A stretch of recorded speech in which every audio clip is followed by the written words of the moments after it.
Good morning, class.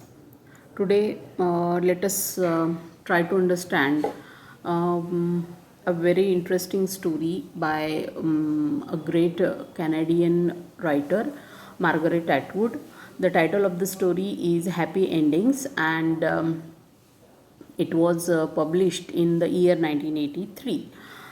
The First of all, let me read the story and explain it line by line, and then we'll talk about the major aspects of this short story. Before that, I must tell you that this genre of the short story or fiction is known as metafiction. Metafiction is something when the writer continuously goes on reminding the reader that it is a fiction, it is a written story and not a reality. So this is metafiction. So here also Margaret Atwood continuously goes on disturbing the reader's reading of this story, and she continuously goes on reminding us that what you are reading is a story, is a work of art, is fiction and not a reality. But how it is a part of reality, that we will know by the end of this story. So this is a remarkable short story, which is written in the style of metafiction. It is also a feminist short story. It comments upon the treatment of women in the society, in the patriarchal social setup, be it a western country like an advanced country like developed country like Canada. So and another important point about this short story aspect, its major aspect, is that it is a short story about the art of short story, how a story can be written, how fiction can be written. This is also about that. So here the story begins in a very unusual manner. It says, John and Mary meet. What happens next? So this is the usual way we begin a story. What is that? John is a man, Mary is a woman. They meet. What happens next? So we are curious. She makes the reader curious. What happens next? And then she asks the reader a question.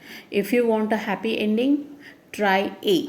So there are A, B, C, D, E, F versions. There are these versions of the story. So she says, try this A. Now, what happens in the first kind of story of John and Mary, we will see here. John and Mary fall in love. John and Mary fall in love and get married. Okay. Usually, marriages take place at the end of a happy short story, but here it happens at the beginning. John and Mary fall in love and get married. They both have worthwhile and remunerative jobs, which they find they have jobs, they get the remuneration, they get the money, which they find stimulating and challenging, which they find encouraging, stimulating as well as challenging. They buy a charming house. So everything is good in their life. They buy a house that is beautiful, charming, because real estate values go up. Eventually, when they can afford live in help, they have two children. So what happens next in the story? They have two children to whom they are devoted. So they are loving and caring parents. The children turn out well. The children grow up very well, and they become good children, obedient children, successful children. John and Mary have a stimulating and challenging sex life. So their sex life is also good. Their love life is also good, and worthwhile friends, and they have friends. So they have everything in their life: good children, good friends, good physical life. They go on fun vacations together. So there are moments of recreation also. They arrange some vacations together. They retire from the job.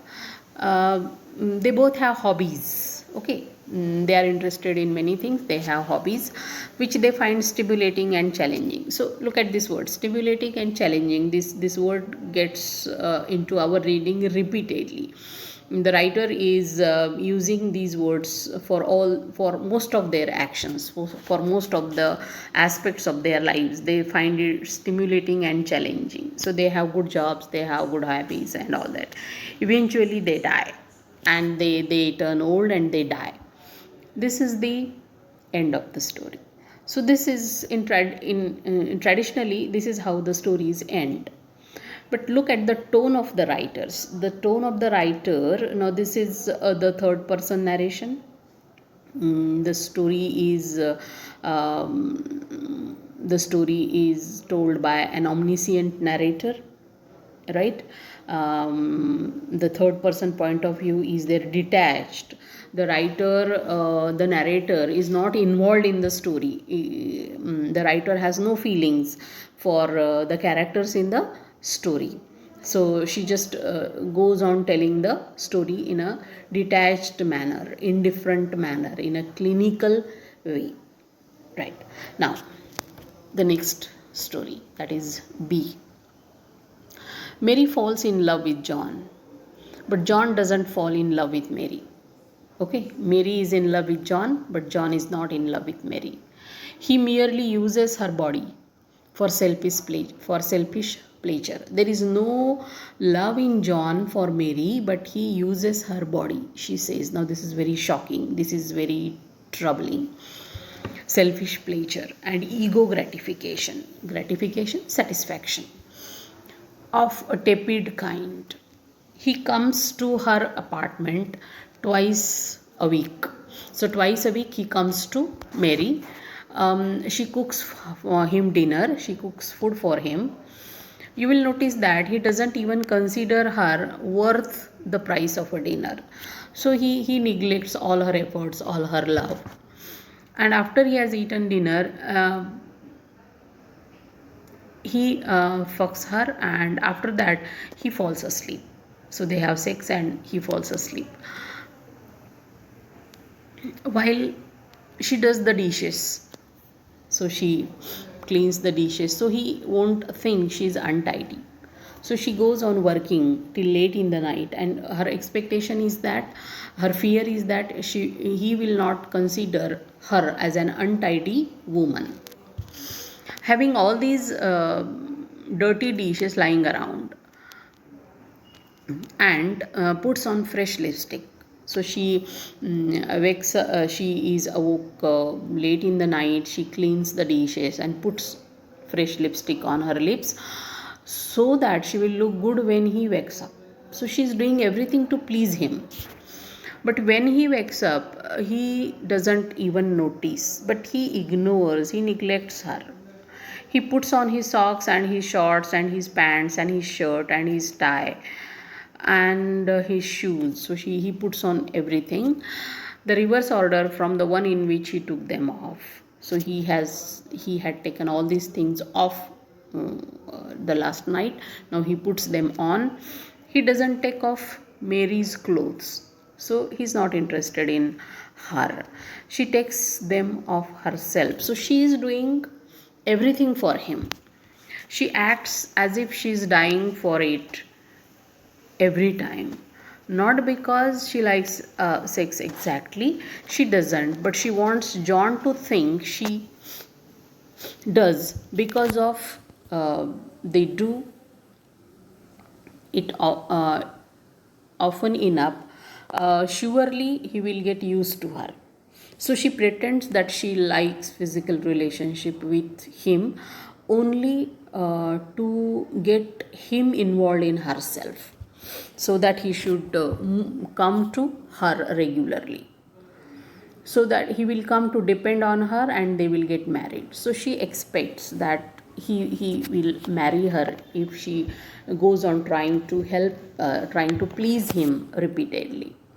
But John goes out the dinner with hardly so much as a good night. 3 days later, he turns up at 6 o'clock and they do the whole thing over again. So, but he is not interested in her. He just comes the next time after 3 days, that is twice a week, and they do all the things together. Mary gets run down. Crying is bad for, so Mary is disturbed. She is disappointed. Crying is bad for your face. Everyone knows that, and so does Mary. But she can't stop. So she goes on crying. People at her at work, people in her office notice this, that she is sad. She is crying a lot. Her friends tell her John is a rat, a pig, a dog. John is a bad man.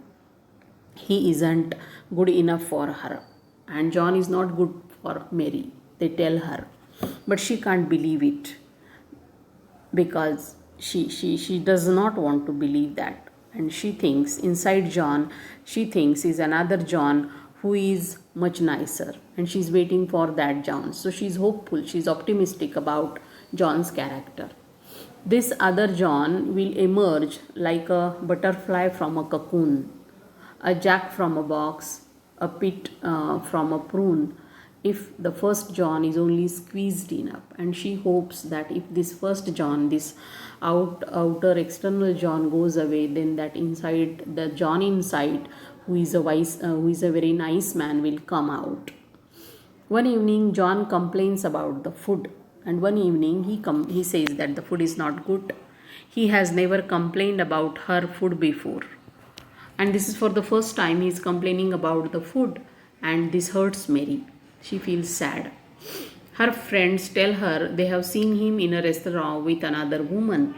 So John is a cheater. John is cheating on her, and her friends tell her that John is going to restaurant. He is having another woman in his life, whose name is Maggie. It's not even Maggie that finally gets to Mary. It's the restaurant, and she feels very bad because he never ever has taken her to a restaurant, and he is taking another woman, Maggie, with him to the restaurant. John has never taken Mary to a restaurant. Mary collects all the sleeping pills. She takes the medicine and aspirins she can find, and takes them, and in a bottle of sherry. Sherry is a kind of soft drink. You can see what kind of a woman she is. So she's not a strong woman by the fact that it's not even whiskey. So for dying, she does not choose a whiskey to mix the sleeping pills and aspirins to kill herself, but she selects a sherry. You can see what kind of a woman she is. So this is an important comment on the weakness of Mary as a woman. She leaves a note for John, and she writes a note, dying note, for suicide note for John. She hopes he will discover her and get her to the hospital, and she expects that he will get that note and he will rescue her. He will take her to the hospital and save her and repent, and then they can get married. But this fails to happen, and she dies, and he never comes, and she dies because of the sleeping pills. John marries Maggie, and everything continues as in A. And she ends the story like this. Then John marries this another woman, Maggie, after Mary dies, and everything else happens as in the A version of the story, that is the happy ending. John and Maggie, this another woman, they got married and they have children. They have good physical life as well as hobbies, and then they retire, and their children are grown up and they are good children, and then they become old and they die. So this is she says this is the happy ending, but with another woman, not with Mary. So this is A and B, two versions of the story. We will see other version, that is C, D, E and F, in other videos. Thank you.